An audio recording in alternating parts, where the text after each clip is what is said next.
Hey everyone, it's me, React Andy, and welcome back to the channel. Today we're going to be taking a look at a brand new story teaser for Genshin Impact.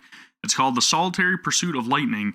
Now, just a little bit of a heads up here, I have already seen this trailer when I was playing through the most recent story patch in Genshin Impact in my own time, so I'm not really going to be overly surprised with a few things. However, there's one thing that I did want to note, so with that being said, let's get into the trailer and then we'll talk about that afterwards. Alright, here we go. He was once a good friend of mine. One day he asked me about a sword art of which he had heard, the Musono Hitotachi.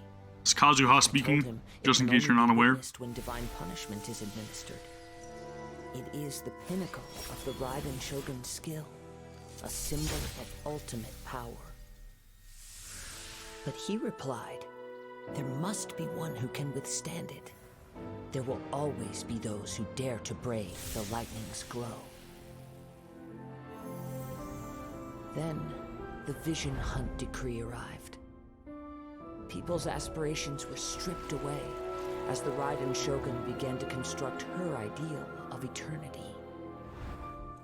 While I was fleeing from place to place, I heard that my friend had challenged the Vision Hunters to a duel before the throne. A solemn yet brutal challenge. The defeated face divine punishment, while the victors gain a second chance. Perhaps he thought he of all people should make a stand.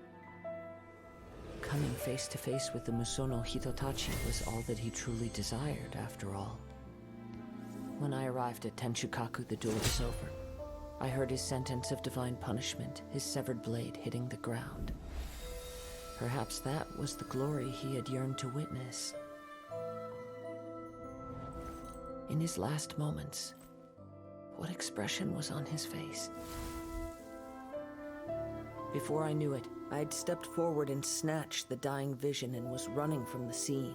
All I knew was that I mustn't let his hope, which burned so brightly, become buried among the ice-cold statue of a god. There you have it. So, that is just how Kazuha came about obtaining the Masterless Vision, as we've seen in the most recent story trailer and all that stuff, or story patch, whatever. So there was a couple things that I did want to talk about, and, you know, mainly the one thing, the big thing there is the introduction of the Electro Archon.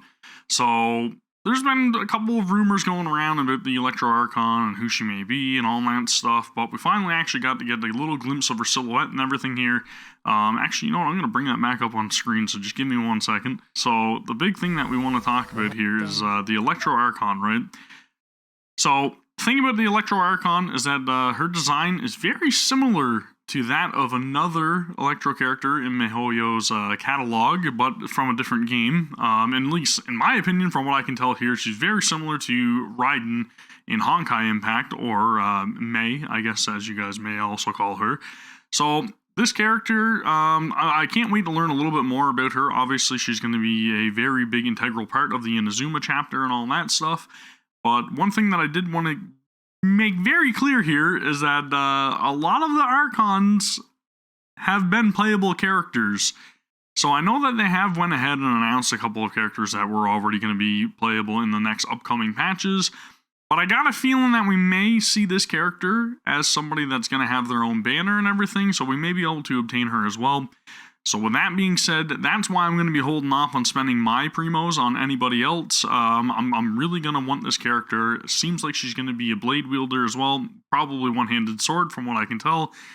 But if she's going to be a playable character, then you can bet your bottom dollar she's probably going to be extremely powerful, just like the other Archons have been with, you know, spoilers, Venti and Zhongli. Extremely good characters. Also Archons. So, again, I think she's going to be incredibly powerful, and that's why I'm going to be spending my Primo Gems on every single possible way that I can to try to get her as high as a constellation as I possibly can. This is probably the reasoning behind why we haven't seen the introduction of any Electro characters or anything recently as well. It goes along with the storyline about how she didn't really want to, like, give her powers, I guess, to anybody else, and that's probably why the Electro characters are a little bit limited. That or, I mean, MiHoYo just doesn't want to give them to us, but yeah, it's neither here nor there. Another character I did want to note is this other, like, kind of like, I don't even want to call it, like, Knight's Guard or something like that there. This other character here on the side also looks really badass. I'm gonna guess she probably also has her own banner and all that good stuff. Maybe, possibly.